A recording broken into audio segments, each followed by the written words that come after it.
भारत के पड़ोसी देश श्रीलंका में इस समय बहुत ही बड़ा इकोनॉमिक क्राइसिस चल रहा है। श्रीलंका की सरकार ने देश में इमरजेंसी घोषित कर ली है। सड़कों के ऊपर श्रीलंकन आर्मी उतर गई है।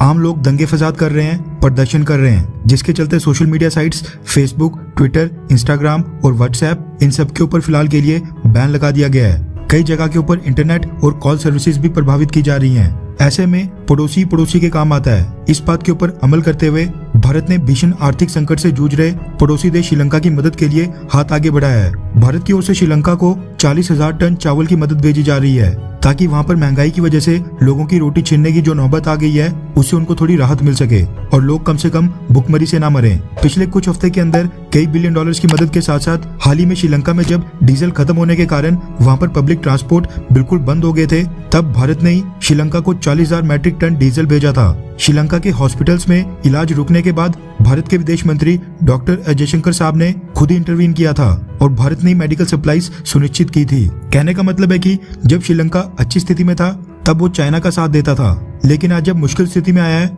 चाइना बिल्कुल गायब है और भारत ही श्रीलंका की मदद के लिए सामने आ गया है। लेकिन भारत की इस मदद को श्रीलंका में अभी भी कई लोग गलत रंग देने की कोशिश कर रहे हैं। भारत के प्रति श्रीलंका के आम लोगों में प्रेम ना बढ़े, इसके लिए श्रीलंका में एंटी इंडिया तत्वों ने ये फेक न्यूज फैलाना शुरू कर दिया है कि भारत इस तरह की मदद के बाद बहुत ही जल्द अपनी इंडियन आर्मी को श्रीलंका में फिर से उतारेगा, इंडियन आर्मी के सैनिकों को श्रीलंका में तैनात करेगा। जिसके बाद श्रीलंका में कई सारी अफवाहें फैलने लगी, जिसमें क्लेम किया जाने लगा कि भारतीय सरकार और इंडियन आर्मी श्रीलंका के इकोनॉमिक क्राइसिस और इमरजेंसी सिचुएशन का फायदा उठाकर श्रीलंका को अपने कब्जे में ले लेगी। ये तो खैर हमें पता है कि ये काम श्रीलंका में जो चाइनीज सपोर्टर्स हैं, चाइनीज प्रॉक्सीज हैं और कुछ एंटी इंडियंस हैं, ये काम उन्हीं का है। लेकिन इसके कारण भारत का गुडविल श्रीलंका में खत्म हो रहा था। जो भी हम श्रीलंका की मदद कर रहे हैं उसको भी श्रीलंका के लोग शक की नजरों से देख रहे थे, जिसके बाद अब भारतीय सरकार को खुद ही सामने आकर ये स्थिति क्लियर करनी पड़ी है।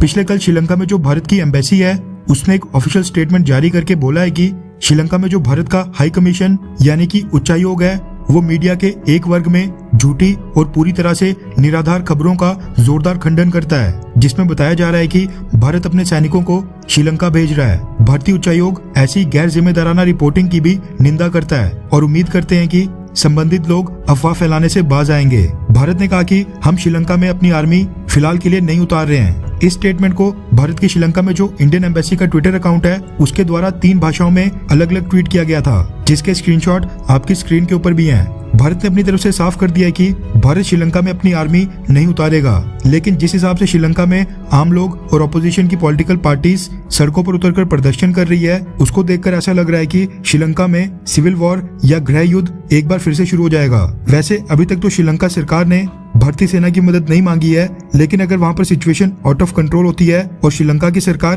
भारतीय सेना की मदद मांगे तो क्या भारत को उस केस में श्रीलंका में अपनी इंडियन आर्मी के सोल्जर्स को ऑन ग्राउंड उतारना चाहिए, हाँ या फिर ना? नीचे कमेंट करके अपनी राय जरूर बताएं।